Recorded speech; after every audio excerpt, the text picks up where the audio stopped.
ஆத்மாவுக்குரிய நன்மைகள்.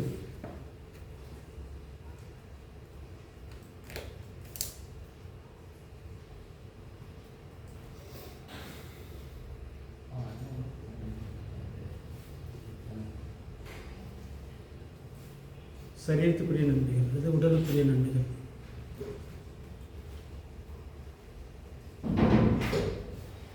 இப்போ உடலுக்குரிய நன்மைகள் என்னென்னு பார்த்தோம். ஆரோக்கியம், நித்திய ஜீவன்.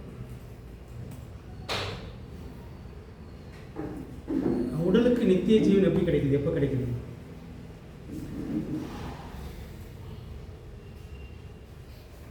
உடலுக்கு நித்திய ஜீவன் எப்போ கிடைக்குது, எப்படி கிடைக்குது? உயிர்த்தெழுதல்.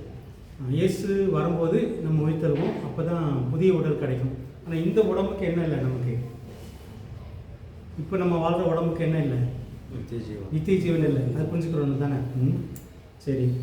ஆவிக்குரிய நன்மைகள் என்னென்னு பார்த்தோம்.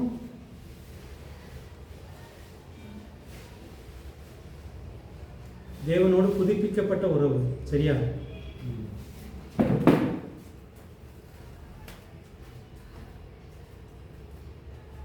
வேற என்ன கிடைக்குது ஆவிக்குரிய நன்மைகள்?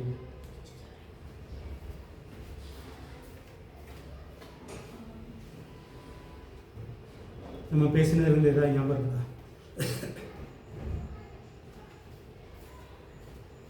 ஒன்று, உறவு புதிக்கப்படுது. ஆவி, அதாவது ஆவி செத்து போயிருக்குது. நம்ம இயேசு நமக்காக செஞ்சதை ஏற்றுக்கொண்ட உடனே நமக்கு உயிர் வருது. அதனால உறவு கிடைக்குது.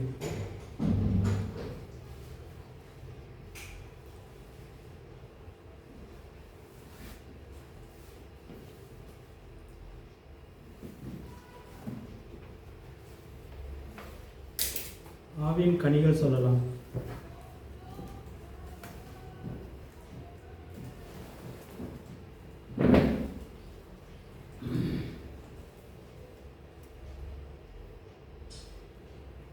ஆவிக்குரிய ஆரோக்கியம் அல்லது ஆவிக்குரிய நோய்கள் என்னது?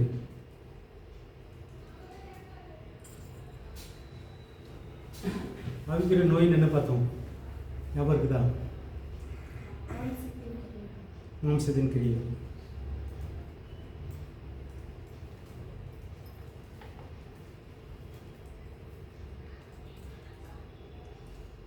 உதாரணத்துக்கு பொறாமை, இது எல்லாமே ஆவிக்குரிய நோயின்னு பார்க்குறோம். அதெல்லாம் மாறுது. ஆவிக்குரிய ஆரோக்கியம். ஆவியின் கனிகள்னா அது 9. அது ஆண்டோடைய குணங்கள். ஆண்டோடைய குணத்தை தான் நமக்கு கொடுக்குறாரு. வேறு ஏதாவது ஆவிக்குரிய நன்மைகளில்?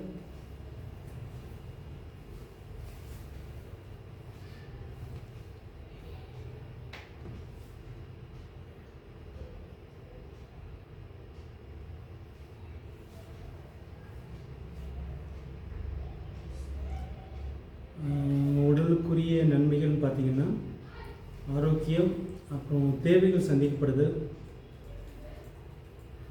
இந்த உலகத்துக்குரிய தேவைகளே ஆண்டவர் சந்திக்கிறார். உடலுக்கு தேவையான தேவைகள், அது சரீரத்துக்கு தேவையான தேவைகள்.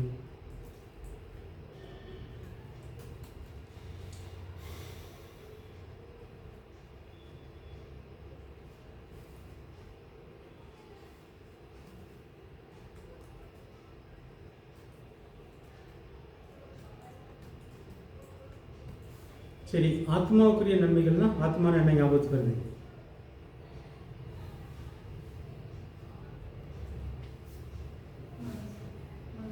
மனசு. என்ன நன்மைகள் மனசுக்கு? என்னென்ன நன்மைகள்? ஆதாம் எது இழந்தாரு? பலப்படுதல். ஓகே. குறிப்பாக வந்து மனசு மறுரூபம் ஆகுது.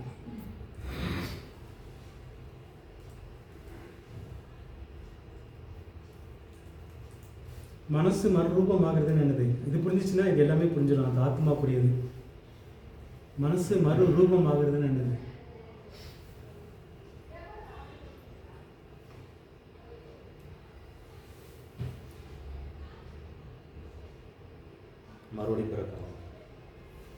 மறுபடி பிறக்கிறது வந்து ஆவியில பிறக்கிறோம். இயேசு நினைக்கிற மாதிரி நம்மளும் நினைக்க ஆரம்பிச்சோம். மறுபடி பிறக்கிறது இல்லை, மாறுறது. பிறக்கிறது வேறு, மாறுறது வேறு.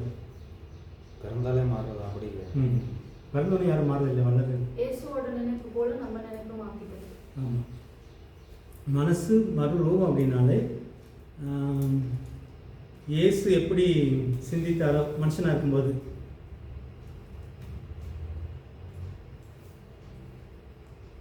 இது ஒரே நாள் நடக்குமா?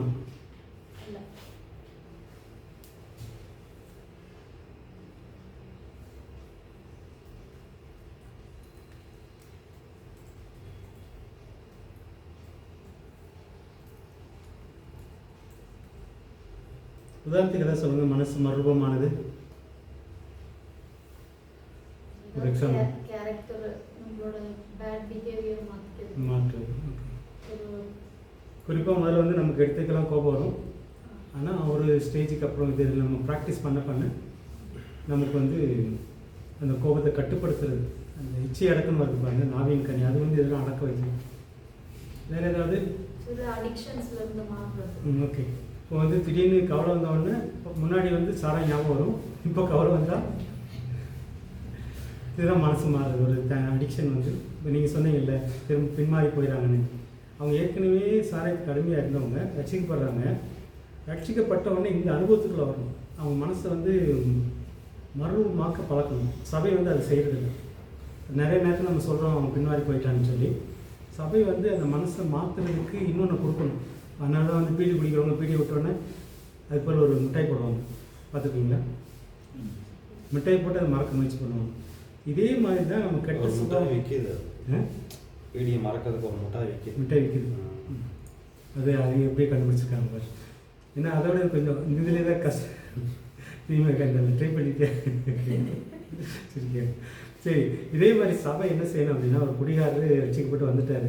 இந்த குடியை மறக்க வைக்கிறதுக்கு அவருக்கு வந்து அந்த மனசில் வந்து வேறு நினைவுகள் வர்றதுக்கு கொடுத்துட்டே இருக்கணும். சும்மா இருக்கக்கூடாது. ரட்சிக்கப்பட்டார், ஞானஸ்தானம் கொடுத்துட்டோம், இவர் வந்து இப்போ குடியெல்லாம் விட்டுருவார்ன்ற இல்லை. ஏன்னா அந்த எண்ணம் திரும்ப திரும்ப வந்துட்டுருக்கும். இந்த அடிமையானவங்களுக்கு வந்து அந்த எண்ணம் வந்துகிட்டே இருக்கும். அதை மாற்றுறதுக்கு ஒருத்தர் உதவி செய்யணும், அல்லது அவர் ஏதாவது ப்ராக்டிஸ் பண்ணிகிட்டே இருக்கணும். பார்த்தா நம்ம பார்க்கணும். இந்த மனசு வருமாறு வந்து ஒரு ஸ்டேஜில் பார்த்தீங்க அப்படின்னா, நானும் குடிச்சிட்டு இருந்தவங்க அந்த குடிக்கிற எண்ணம் திரும்ப திரும்ப வரும். ஃப்ரெண்ட்ஸை பார்த்தோன்னே வரும், ஒரு ஜாலி மூடு வரும், ஒரு கவலை மூடுக்கு வரும். ஆனால் அந்த மனசில் சொல்ல சொல்ல சொல்ல நம்ம மனசு மாறி அதுக்கப்புறம் வெறுத்துடும். ஒரு ஸ்டேஜ் இருக்குது, அந்த ஸ்டேஜ் தான் நம்ம முக்கியமான குடியை வந்து விடுறவங்களுக்கு. இந்த டி அடிஷனில் வந்து இதெல்லாம் பண்ணுறாங்க. ஆனால் அவங்க வந்து கிறிஸ்துக்குள்ளே கொண்டு வந்து கிறிஸ்துவின் சிந்தையை நிரப்பிட்டாங்க அப்படின்னா அந்த எண்ணம் போயிடும். இந்த கிறிஸ்துவின் சிந்தை உள்ளே வர்றது தான் மறுரூபம்னு சொல்லணும். பழைய எண்ணத்துக்கு பதில் புதிய எண்ணங்கள் வந்துகிட்டே இருக்கணும். குடிக்கிறனால நன்மையான இல்லை கெட்டதா? எங்கே என்ன நன்மை இருக்குது?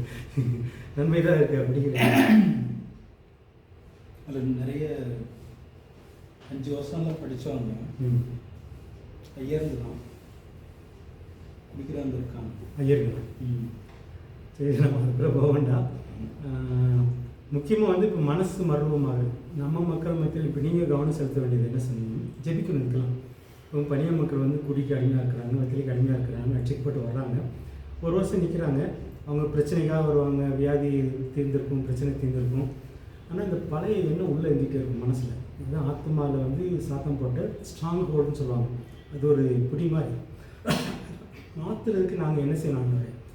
பனியா மக்கள் வந்து வெத்திலையை விடுறதுக்கு ரட்சிக்கப்பட்டு வர்றவங்க அட்லீஸ்ட் அவங்க வந்து திரும்ப அதுக்குள்ளே போகாமல் இருக்கிறதுக்கு நாங்கள் என்ன செய்யணும்? ஆண்டவர் எனக்கு ஒரு வழி சொல்லுங்கள் அப்படின்னு சொல்லி நீங்கள் கேட்கும்போது ஆண்டவர் அவங்களை நடத்துறதுக்குன்னு சொல்லி கொடுப்பாரு. இந்த நேரத்தில் நீங்கள் ஐயர்லாம் நினைக்க வேண்டாம். நம்ம மக்களை நினச்சி நம்ம ஊழியத்துக்கு ஆண்டவரை இப்போ நான் அதுக்கெல்லாம் ஜெபம் பண்ணேன். வெட்டக்குடும்ப மக்களுக்காக ஜெபிக்கும்போது ஆண்டவர் எங்களுக்கு நல்லா கொடுங்க. இல்லை வர்றாங்க, வந்ததுக்கப்புறம் அவங்களாம் நிற்க முடியல, கொஞ்ச நாள் நிற்க இப்போ கண்ணனே சொல்லும்போது போயிட்டார். காரணம் என்னென்னா, இந்த மனசு மறுரூபமாகல, மனசில் வந்து இயேசுவின் இந்த இயேசுக்குள் நினைக்கிற நினைவுகள் வரல. அப்போ நம்ம எங்கே தவறி இருக்கிறோம்? நம்ம மேய்ப்பர்கள் வந்து இதை கொடுக்கும்போது கொஞ்சம் இன்னும் கொஞ்சம் அவங்க இது பண்ணலாம். இது வந்து ரொம்ப ரொம்ப அவசியம் நம்ம மக்களுக்கு.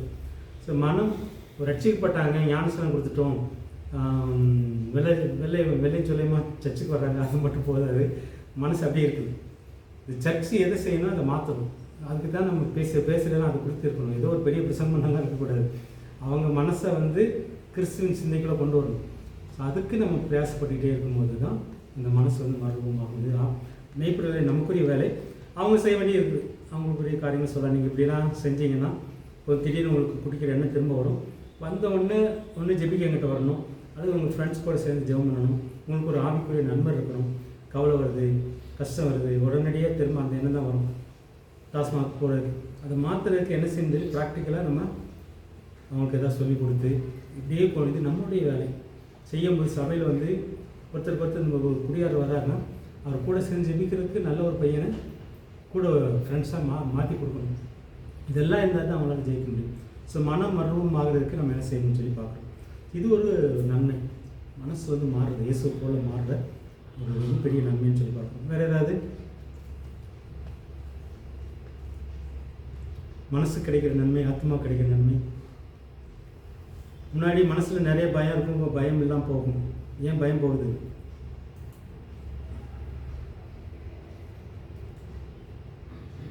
பலமுள்ள ஆவியானவர்கள் கூட இருக்கிறாரு. ஆண்டவர் வசனங்களை கொடுக்குறாரு. அது மூலமாக மனசில் வந்து உள்ள பயத்தை நீக்கிறாரு. வேறு மனசு சம்பந்தமானது இப்போ பயம் போகலை அப்படின்னா மனசில் எங்கேயும் மறுரூபம் ஆகலைன்னு அர்த்தம். வசனத்தின் மூலமாக கிறிஸ்துவின் சிந்தை நமக்கு வரலன்னு அர்த்தம். ஸோ அங்கெல்லாம் நம்ம வந்து அந்த கிறிஸ்துவின் சிந்தையை கொண்டு வரணும். வசனத்தை வந்து தியானிக்கணும். வேறு ஆத்மாவுக்குரிய நன்மைகள் இதில் தான் வந்து அந்த ஆசைகளை கட்டுப்படுத்தி இருக்கிறது. இச்சை அடக்கம், அது ஆவிக்குரிய கனியில். மனசு போனபடியெல்லாம் போகிறது கிடையாது.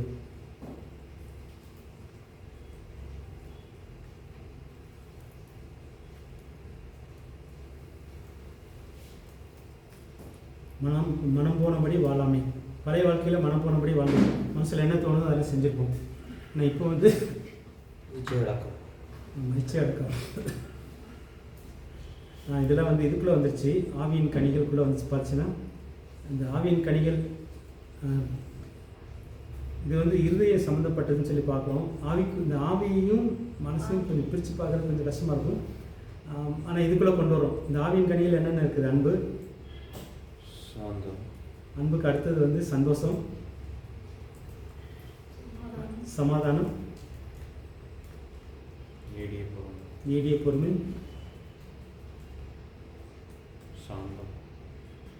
பொறுமை, தயவு. ஆவியின் கனி அன்பின் சந்தோஷம், சமாதானம், நீடிய பொறுமை, தயவு, நற்குணம், விசுவாசம். இதெல்லாம் மனப்பாடம் பண்ணிக்கோங்க. நற்குணம், நற்குணத்துக்கு அப்புறம் விசுவாசமா? விசுவாசம், சாந்தம், விசுவாசம். இவைகளில் அன்பை பெரியது. இவைகள் அன்பு பெரியதில்லை, அது வேறு, அந்த லிஸ்ட் வேறு. இது வந்து எல்லாமே வேணும். அதாவது நம்ம இதை கொஞ்சம் பேசினா அடுத்த சப்ஜெக்ட் போக முடியாது, இருந்தாலும் பரவாயில்ல. இப்போ வந்து அன்பு வந்து இப்போது நம்ம ஃப்ரெண்ட்ஸாக அன்பு காட்டுறோம், இது ஒரு அன்பு. ஆனால் ஆவியானவர் மூலமாக காட்டுற அன்புனா என்ன? ஆவியின் கனியாகி அன்புனா என்ன அர்த்தம்?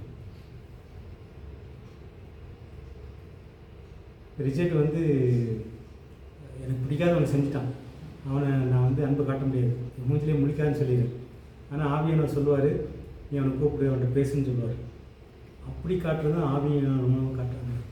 இது வந்து சாதாரண அன்பு கிடையாது. கிரேக்கில் வந்து 4 வார்த்தைகள் இருக்குது. இந்த ஆவியானவரே ஒருத்தனை நேசிக்க முடியாத அளவுக்கு இருப்போம், ஆனால் நேசின்னு சொல்லுவார், நேசிக்க வைப்பார். ஸோ அந்த மாதிரியெல்லாம் காட்டுறது தான் ஆவியானவர். எனக்கு வந்து பெட்டக்குறும்பரை வந்து மொதல் பொக்காப்புறம் கிராமத்துக்குள்ளே போகிறேன். என் குடும்பத்தாரை விட அதிகமாக ஒரு ஃபீலிங்கை கொடுக்குறாரு. என் சொந்த குடும்பத்தை விட ஒரு அதிகமான ஒரு ஃபீலிங் வருது. அது வந்து என்னோடய ஃபீலிங் கிடையாது, ஆவியானவர் கொடுக்குறது. அவங்கள வந்து ஒரு குடும்பம் மாதிரி பார்க்க வச்சது, பழக வச்சதெல்லாம் ஆவியின் அன்புன்னு சொல்லி பார்ப்போம். அதேமாதிரி சந்தோஷன்றது சாதாரண சந்தோஷம் இருக்குது. இப்போ நமக்கு ஒரு தேவை இருக்குது, 1 லட்ச ரூபா கிடைக்குது, தேவை இருக்குது, நமக்கு ஒரு காரியம் நடக்குது, ஒருத்தர் வந்து உதவி செய்கிறாருன்னா சந்தோஷம். ஆனால் ஆவியானவர் மூலமாக கிடைக்கிற சந்தோஷம் எப்பொழுதுமே துக்கம் இல்லாமல் சந்தோஷமாக அது இருக்காதே. ப்ராக்டிக்கலாக இருக்கா? இருந்தால் ரொம்ப சந்தோஷம். ஆவியானவர் மூலமாக கிடைக்கிற சந்தோஷம் இது கொஞ்சம் பேசினா நல்லதுன்னு பார்க்குறேன். இது ஆவிக்குரிய காரியம். சந்தோஷமா?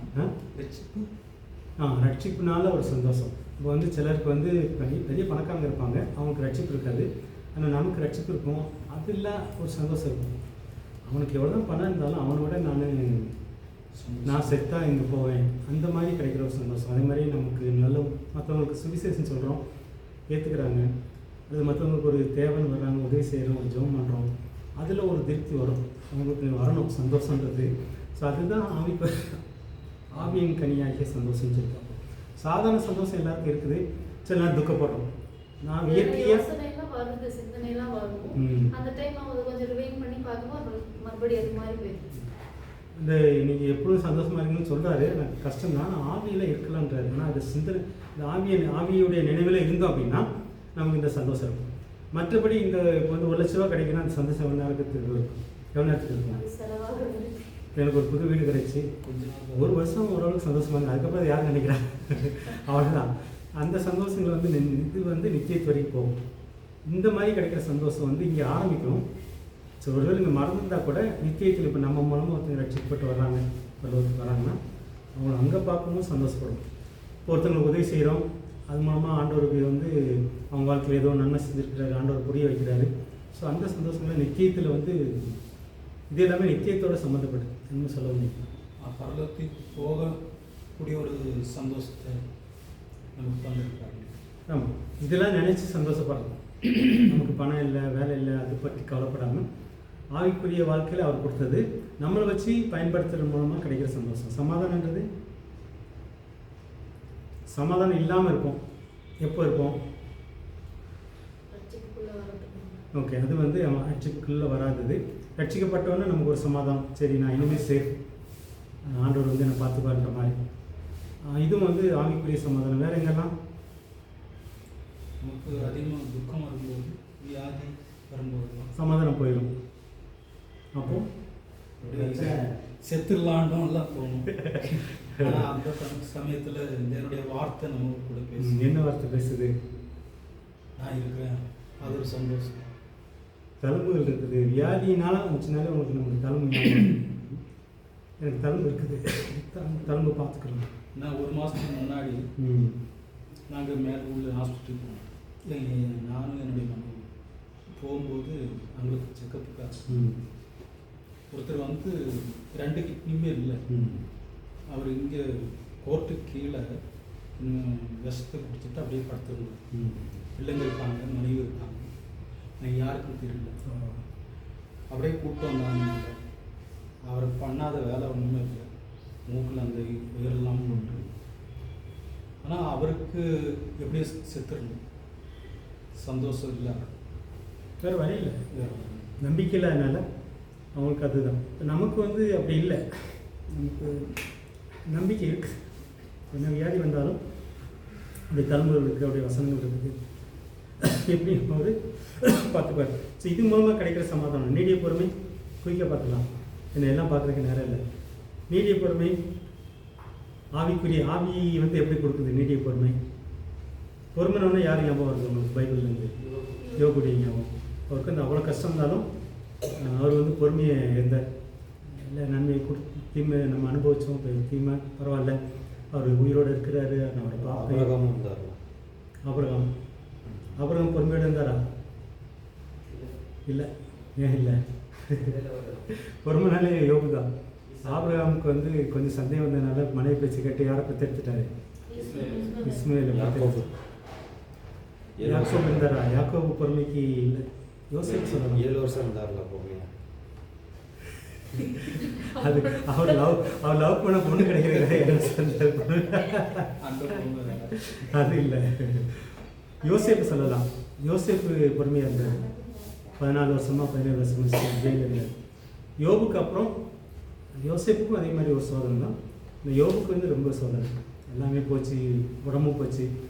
இதையும் ஆண்டவர் கொடுப்பார். நமக்கு பொறுமை இல்லைன்னா கேட்கணும், அந்த எனக்கு தற்கொலை பண்ண மாதிரி என்ன வருது ஆண்டவரே, எங்கே ஆவியின் கனி, எனக்கு பொறுமை எங்கே, கொஞ்சம் பொறுமை கொடுங்க, இதில் எப்படியா நான் பொறுமையாக இருக்கணும்னு சொல்லி கேட்கும்போது ஆண்டவர் கொடுப்பார். என் வாழ்க்கையில் இது கிடைச்சிருக்கும். தயவு, ஆவியான ஒரு மூலமாக கிடைக்கிற தயவு. தயவுனா கிருபை தான்.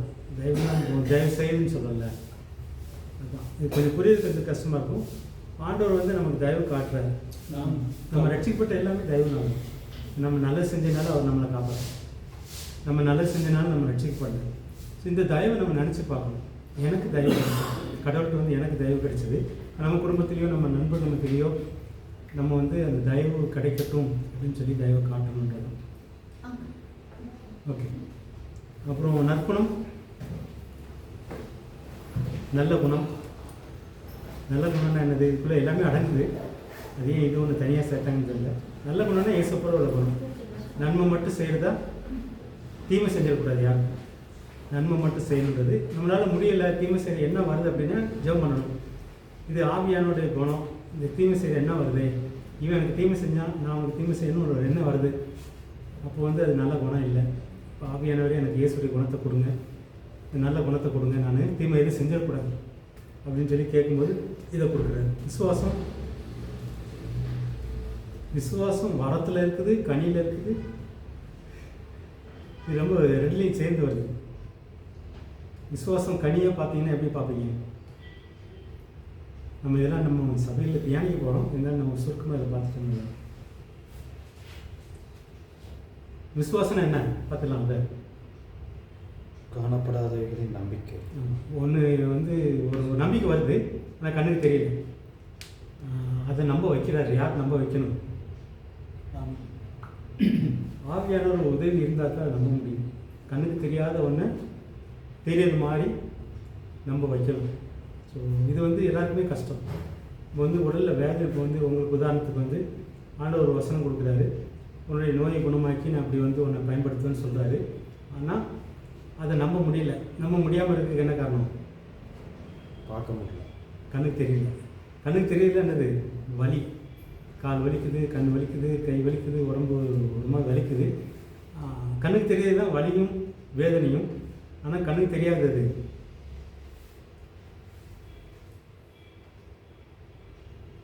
கண்ணுக்கு தெரியாது. கண்ணுக்கு தெரியாத ஒரு காரியம். சரி, இப்போ உங்களுக்கு இந்த வருஷம் வாக்குத்தத்த வசனம் பேசிடலாம். வசனம் என்ன? இந்த வருஷம் வாக்குத்தத்த வசனம். இந்த வாரம், இந்த வருஷம், இந்த வருஷம் காலத்தில் போட்டிங்களே. ஆமாம். என்ன வசனம்? சரி, ஞாபகம் இல்லை. ஞாபகம் வரணும். வெட்டுக்கிளி பட்சத்தை எது தானே சசி, நீங்கள் எதானே போட்டுருக்கீங்க? இந்த வருஷத்தின் துவக்கவும் முடிவும் அவர் கையில் இருக்கிறோம். வேறு நல்லா வரணும். இது தியானிச்சு பாருங்கள். இந்த விசுவாசங்கிறது வேறு ஒன்றும் இல்லை. அந்த வசனத்தின் மேலே வசனம் வந்து கண்ணுக்கு தெரியல. வசனம் மட்டும்தான் இருக்குது, ஆனால் வசனத்தில் சொல்லப்பட்ட காரியங்கள் நம்ம கண்ணுக்கு தெரியல. ஸோ அதை நம்பணும். கண்ணுக்கு தெரியாத ஒன்று நம்பும் போது தான் நமக்கு தெரிய மாதிரி வரும் அப்படின்றது தான். ஸோ இது வந்து கொஞ்சம் கஷ்டமானது தான். சரி, இதான் விசுவாசம்னு சொல்லி பார்க்குறது. நீங்கள் ஆழமாக தியானிக்கும் போது தான் உங்களுக்கு புரியும். இப்போ என்னை பொறுத்தவரை வந்து என்ன ரிசைன் பண்ணிட்டு வந்துட்டேன். பயப்படாதே, நான் உங்களுக்கு வேண்டியபடிலாம் செய்வேன். ஆனால் மாதம் என்னது பிரச்சனை? பண பிரச்சனை. ஆனால் வசனம் என்னது? கண்ணுக்கு தெரியாது. எனக்கு எது தேவையோ ஆண்டவர் அதை கொடுப்பாரு. அது மேலே நம்பிக்கை வச்சு கேட்கணும். இந்த மாதம் எனக்கு இந்த தேவை அப்படின்னு கேட்கும்போது பார்க்க வைப்பார். கண்ணுக்கு தெரியாத ஒன்று பார்க்க வைப்பார். விசுவாசம் மூலமாக அது மேலே வைக்க நம்பிக்கை மூலமாக. ஸோ இந்த மாதிரி நீங்கள் ப்ராக்டிக்கலாக பார்த்தீங்க அப்படின்னா ஒரு சில காரியங்களை நீங்கள் அந்த விசுவாசம் அனுபவிக்கலாம். இதில் ஒரு வளர்ச்சி இருக்குது. ஹலோ,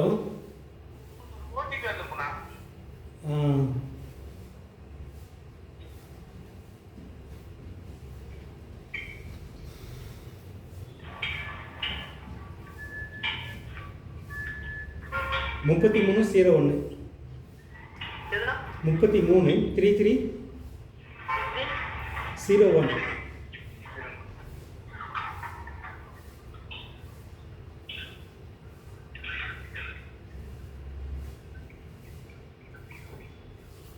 ஆயிடுச்சா? ஓகே. அப்போது இந்த விசுவாசன்றது வந்து நமக்கு தன்னால் வர கிடையாது. ஆவியானவர் வந்து நமக்குள்ளே உருவாக்கி கொடுக்குறாரு. சில நேரத்தில் சின்னதாக விசுவாசத்தில் ஆரம்பித்து பெரிய விசுவாசத்தை கொடுப்பார். இதுவும் ஆவியின் கனி. அப்புறம் சாந்தம். சாந்தம்னா உங்களுக்கு என்ன தோணுது? அமைதி. நமக்கு வந்து நம்மளை தூண்டுறாங்க, ஏதோ செய்ய வைக்கிறதுக்காக நம்ம தூண்டுறாங்க. இல்லது கோபப்பட வைக்கிறதுக்கு, நம்மளை வந்து எதாவது பேச வைக்கிறதுக்கு, சபிக்க வைக்கிறதுக்கு தூண்டுறாங்க. வந்து இயேசுகிட்ட வந்து நீ இறங்கி வா, நம்புகிறோம், சிலுவை விட்டு இறங்கி வா பார்க்கலாம், அப்போ நீ கடவுளுடைய மகன் நம்புகிறோம். இதெல்லாம் வந்து அப்போது சாந்தமாக இருக்கிறது. இது நம்மளால முடியாது. ஆவியானுடைய உதவி வரும். இந்த 9 காரியம் பார்த்தீங்கன்னா நம்மளால் முடியாது. ஆவியானுடைய உதவி இருந்தால் தான் இந்த 9மே நடக்கும். இச்சை அடக்கமும் அதே மாதிரி தான். நமக்கு வந்து சாதாரணமான ஆசைகள் இருக்குது. இச்சைன்றது வந்து பேராசை. அதாவது கடவுளுக்கு பிடிக்காத ஒன்று மேலே நமக்கு ஆசை வருது. அந்த ஆசையை அடக்கணும். அந்த ஆசையை அடக்கிறதுக்கு யார் உதவி வேணும்? ஆவியானோட உதவி. ஆசை வரும். இப்போ அதனால தான் மேலே பார்த்தோம், ஆசைப்படுறது தப்பு இல்லை. ஆனால் இது ஆண்டோடைய ஆசையா இல்லை என் சொந்த ஆசையா இல்லை சாத்தான் தோன்றுறதா? அந்த இச்சை அதான் ஏவாளுக்குள்ள வரும்போது ஏவாள் கேட்கணும், நீ சாயந்தரம் ஆண்டவர் வருவாதானே அவர்கிட்ட ஒரு வார்த்தை கேட்குறேன். சாத்தானே சொல்லியிருக்கோம். சொன்னால் இச்சை வந்து என்ன செய்யுது? கற்பம் தரிக்காது. கற்பம் தரிச்சதுக்கப்புறம் பாவத்தை பிடிக்கும். இந்த இச்சை உள்ள வந்து பெருசாகி பாவத்தை உண்டாக்கும். ஸோ அதை வந்து பெருசாக விடாமல் தடுக்கணும். இந்த மாதிரி ஆண்டவர் பிடிக்காத ஆசைகள் வர வர ஆண்டவர்கிட்ட சொல்லி கேட்கணும், இந்த மாதிரி ஆசை வந்துகிட்டே இருக்குது, இதை எப்படி நான் மேற்கொள்றதுன்னு கேட்கும்போது அது தடுப்பார். அது வந்து கிட்டத்தட்ட அபாஷன் மாதிரி. அந்த இச்சையை வந்து மனசில் பெருசாகாமல் நம்ம அபார்ட் பண்ணிடலாம். அபாஷனாக போய் நினைக்கிறேன் இல்லாமல் ஆக்கிடுது. இந்த மாதிரி இது ஆவியானவர் செய்கிற காரியம். இந்த 9 காரியமே நம்மளால் சொந்த முயற்சினால முடியாது.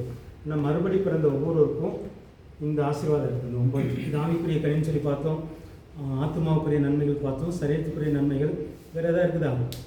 இதான் முக்கியமாக பார்க்குறோம். இழந்து போன நன்மையை திரும்ப தர்றாரு.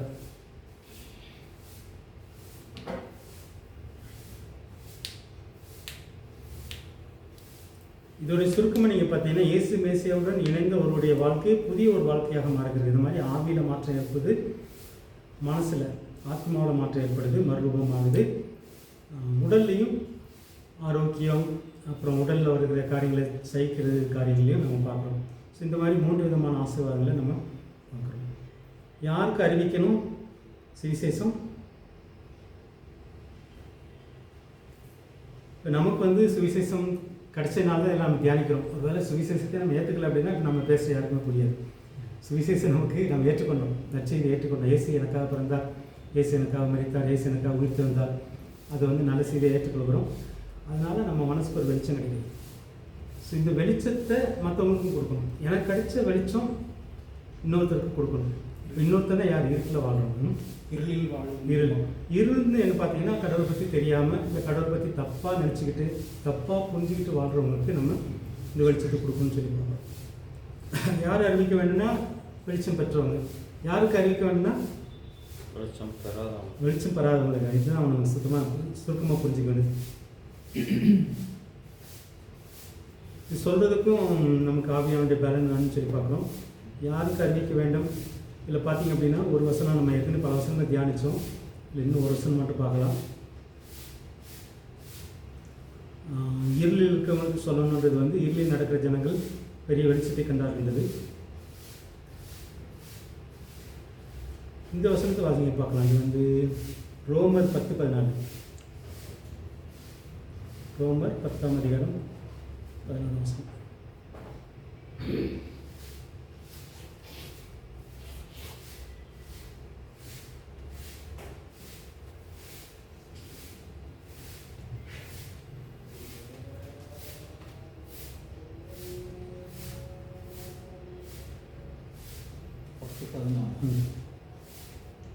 அவரை விசுவாசிக்கிறவர்கள் எப்படியோ அவரை தொழுது கொள்வார்கள்.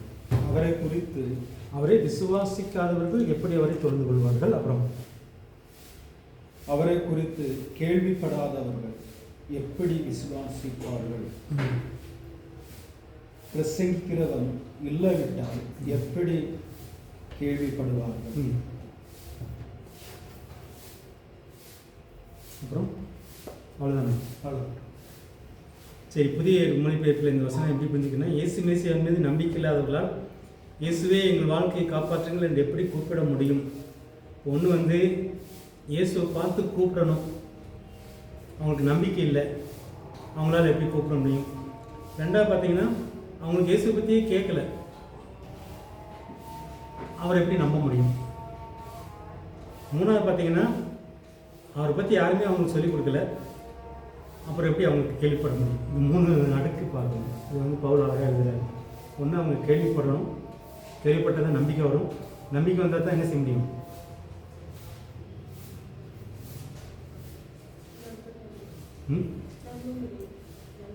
நம்பிக்கை வந்தால் தான் இயேசு நோக்கி கூப்பிட முடியும். இது 3 புரிஞ்சுக்கோங்க.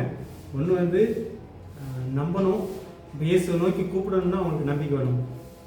நம்பிக்கை வரணும்னா யாரோ ஒருத்தர் அவங்களுக்கு போய் இயேசுவை பற்றி சொல்லணும். ஸோ இதுதான் சுவிசேஷத்தின் அடிப்படை.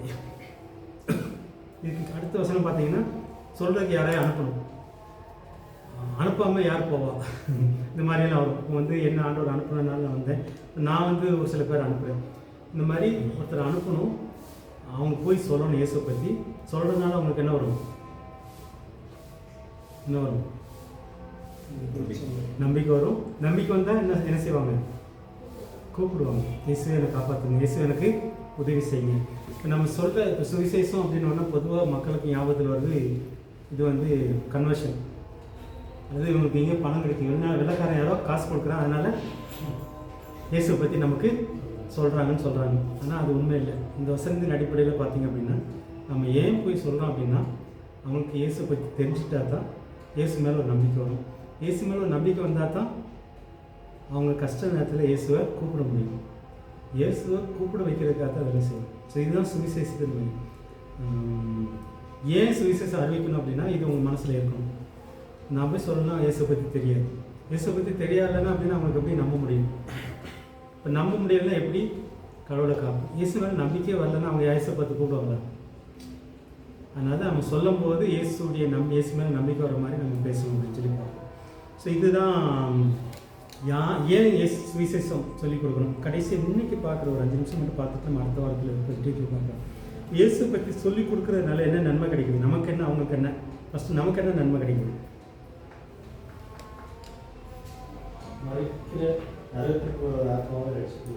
ஓகே, ஒன்று வந்து அவங்க அழிய போகிறாங்க, அவங்கள காப்பாற்றுறோம். அந்த அழிவுலேருந்து காப்பாற்றுறோம், நரகத்துக்கு போகிறதுலேருந்து காப்பாற்றுறோம், இருளான உலகத்துக்குள்ளே போகிறத காப்பாற்றுறோம். வேறு அது அவங்களுக்கு கிடைக்கிற நன்மை. நமக்கு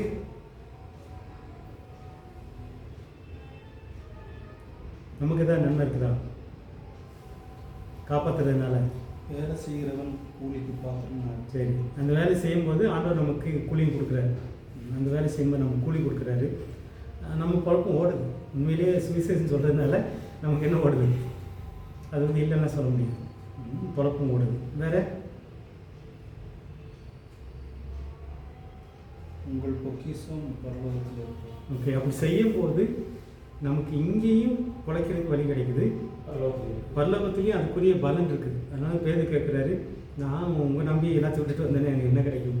இப்போ இங்கேயும் உனக்கு கிடைக்கும், அங்கேயும் கிடைக்கும், நித்திய ஜீவன்லேயும் உனக்கு கிடைக்கும்ன்றாரு. அப்போ அங்கேயும் நமக்கு ஒரு பங்கு இருக்குது இந்த வேலையினால். வேறு நன்மைகள். அப்போ நமக்கு பூமியிலையும் ஒரு ஆசீர்வாதம் இருக்குது. நீங்கள் பூமியில் எதை கட்டப்படுகிறீர்களோ அது பரலோகத்தில் கட்டப்படும். அது ஒரு வருமா? அது ஓகே. இப்போ வந்து பரலோகத்தில் ஒருத்தர் ரட்சிக்கப்படுறாரு. ரட்சிக்கப்படும் போது பரலோகத்தில் பெரிய சந்தோஷம் ஏற்படுதுன்னு வசனம் சொல்லுது. அப்போ அந்த சந்தோஷத்துக்கு காரணம் யார்? அதை வந்து உண்மையிலே சொல்லுவாங்களா இருக்கும். நம்ம பேர் அங்கே ஒருவேளை தேவதூர் இருப்பது ஏமானமாக ரட்சிக்கப்படுறான். ரட்சிக்கப்பட்ட அன்னைக்கு மேலே ஒரு பெரிய கொண்டாட்டம் நடக்குது. அப்போ எனக்கு ஒரு பேர் அங்கே கிடைக்குது. மார்க்கெட்டிங் மாதிரி ஒரு ஆளை பிடிச்சா ஒரு ஆளை பிடிச்சி மார்க்கெட்டிங் நடக்கலாம். இப்போ வந்து இயேசு வந்து முதல்ல பிடிச்சது பேதுருவார். அவர் போய் யாரை கூப்பிட்டு வர்றார்? அந்திரேயா, அவங்க அண்ணனை கூப்பிட்டு வர்றாரு. அதுதான். அதே மாதிரி யோவானை பிடிச்சோன்னா யோவான் போய் யாரை கூப்பிட்டு வர்றாரு? யாக்கோபு அவங்க அண்ணனை கூப்பிட்டு வர்றாங்க. இந்த மாதிரி போய் சின்னவனை பிடிச்சோன்னா அவங்க அண்ணனை கூப்பிட்டு வர்றாங்க. இதுவும் நடக்க செய்யுது நீ சொல்கிற மாதிரி. ஆனால் அப்படி வந்தால் நல்லாயிருக்கும். எல்லாரும் அப்படி செய்கிறதில்ல, மார்க்கெட்டிங் மாதிரி. ஆனால் இது மார்க்கெட்டிங் கிடையாது. இது வந்து மார்க்கெட்டிங்னா எதை நினைச்சு செய்வாங்க? மார்க்கெட்டிங்க்கும் சுவிசேஷன் சொல்கிறது என்ன வித்தியாசம்? ரிச்சர்ட் சொன்னதுனால நம்ம அதை ஞானிச்சிடலாம். மார்க்கெட்டிங்னா நம்ம மைண்டில் என்ன இருக்கும்? இழப்புக்காக பண்ணுறதா மார்க்கெட்டிங்னா எனக்கு கிடைக்கிற லாபம் மட்டும் மனசில் இருக்கும். அவன் எக்காடு கட்டுப்பான என்ன? இப்போ வந்து ஒரு 1000 ரூபாய்க்கு மருந்து வாங்க வைக்கிறேன், 1000 ரூபாய்க்கு ஒரு பொருளை புது பொருளை வாங்க வைக்கிறேன். அதோட மதிப்பு 300 ரூபா தான். நான் 1000 ரூபாய்க்கு வாங்கி வைக்கிறேன். ஆனால் எனக்கு ஒரு 200 ரூபா கிடைக்குது. ஆனால் அவனுக்கு 500 ரூபா நஷ்டம், 700 ரூபா நஷ்டம். அவன் எக்கடு கட்டு போனால் என்ன, எனக்கு 200 ரூபா கிடைக்குது. ஆனால் இதை கொடுத்து வேலை செய்ய சொல்கிறவனுக்கு 500 ரூபா கிடைக்குது. ஸோ இந்த மார்க்கெட்டிங்க்கும் நமக்குள்ள வித்தியாசம் புரியுதா? அவங்களுக்கு வந்து மற்றவன் எக்கெடுக்கிட்டு போனாலும் பரவாயில்ல, எனக்கு ஒரு லாபம் கிடைக்கும். ஸோ அதை மட்டும்தான் மனசில் வச்சுருப்பாங்க. ஆனால் நமக்கு அவங்களுக்கு கிடைச்சாலும் கிடைக்கல. லாபம் இருக்கா இல்லையோ நம்ம செய்யணும் கடமை. அதாவது சொல்லுவார், இந்த ஆவியானவர் ஏவிட்டே இருப்பார், நீ செய்யலைன்னா வேற. அதான் பவுல் சொல்கிறாரு, நான் சுவிசேஷத்தை அறிவியாமல் போனால் எனக்கு ஐயோ அப்படின்னா, நான் இதை சொல்லலை அப்படின்னா நானே பாவம் செஞ்சு கெட்டு இது சொல்லிகிட்டே இருக்கிறனால நான் என்ன செய்கிறேன், பாவம் செய்யாமல் கொஞ்சம் நான் நல்லா வாழ்ந்துட்டுருக்கேன், இயேசு கூட சேர்ந்து வாழ்றேன். இதுதான் மார்க்கெட்டிங்க்கும் இதில் உள்ள வித்தியாசம். இது வந்து நம்ம மேலே விழுந்த கடமை. இதை செஞ்சால் நல்லது, செய்யலைன்னா நமக்கு தான் கஷ்டம். ஆனால் மார்க்கெட்டிங் வந்து அப்படி கிடையாது. குறிக்கோளெல்லாம் அடுத்த நமக்கு வந்து மற்றவனுக்கு எப்படியாவது ஒரு வாழ்க்கை கிடைக்கணும், அது மனசில் இருக்கும். எப்படியாவது அவனை வந்து காப்பாற்றிடணும் அப்படின்ற மாதிரி ஒரு எண்ணத்தோடு தான் இதை நம்ம செய்யணும். எப்படியாவது வந்து அவனுக்கு ஒரு நம்பிக்கை வந்துட்டோம், இயேசு நோக்கி கூப்பிடட்டும்னு சொல்லுவோம். இதில் வந்து லாப கணக்கெல்லாம் பார்க்க மாட்டோம். ஆனால் சிலர் செய்கிறாங்கன்னா பொதுவாக ஒரு 5 பேருக்கு ஞானஸ்நானம் கொடுத்தது ஃபோட்டோ எடுத்து அனுப்புனா எனக்கு ஒரு இவ்வளோ காசு கிடைக்கும்னு செய்கிறவங்க இருக்கிறாங்க. ஆனால் அது உண்மையான சுவிசேஷமா? இல்லை.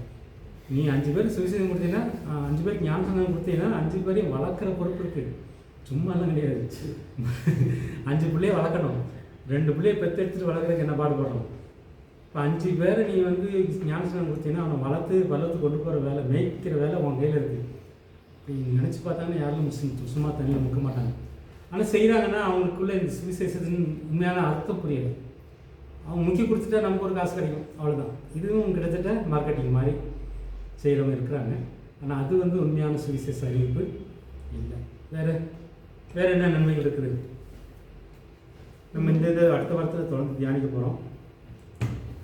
அண்ணனுக்கு ஒரு நம்பர் கொடுத்துடலாம் பார்க்குறேன். வேறு ஏதாவது கடைசியாக நன்மைகள் நமக்கு மற்றவங்களுக்கு சுவிசேஷ அறிவிக்கிறதுனால? அவங்க வாழ்க்கையும் உங்களுடைய நல்ல கொடுத்து நல்ல நமக்கு அதில் சந்தோஷம். ஆமாம். இப்போ நம்மளால் ஒருத்தங்க நல்ல வாழ்க்கைக்குள்ள வந்து நேற்று ஒரு பிள்ளை வர பெரிய கடன் பிரச்சனை, நான் அவங்களை உதவி செய்கிறேன், இயேசு பற்றி சொல்கிறேன், அப்புறம் பிரச்சனை தீருது அப்படின்னா நாளைக்கு அவங்க நமக்கு கஷ்டத்தில் உதவி செய்வாங்க. நம்ம கஷ்டப்படும் போது அவங்களால நமக்கு உதவி கிடைக்கும். சிலருடைய பிள்ளைகளை நம்ம வந்து காப்பாற்றி கொடுக்குறோம், அவங்க அப்பா அம்மா நம்ம மேலே அன்பாக இருப்பாங்க. நம்ம பிள்ளைகளுக்கு ஒரு ஆபத்து வரும்போது ஆண்டவர் நம்ம பிள்ளைகளுக்கு உதவி செய்வார். இந்த மாதிரி நிறையெல்லாம் இருக்குது, கண்ணுக்கு தெரியாத நன்மைகள் நிறையா இருக்குது. இங்கே அடுத்த வாரத்தில் நம்ம கொஞ்சம் ஆழமாக தியானிக்க போகிறோம். இப்போதைக்கு நம்ம இதை முடிச்சுக்கலாம். யாராவது ஜெபம் முடிக்கலாம். மார்க் ஜெபம்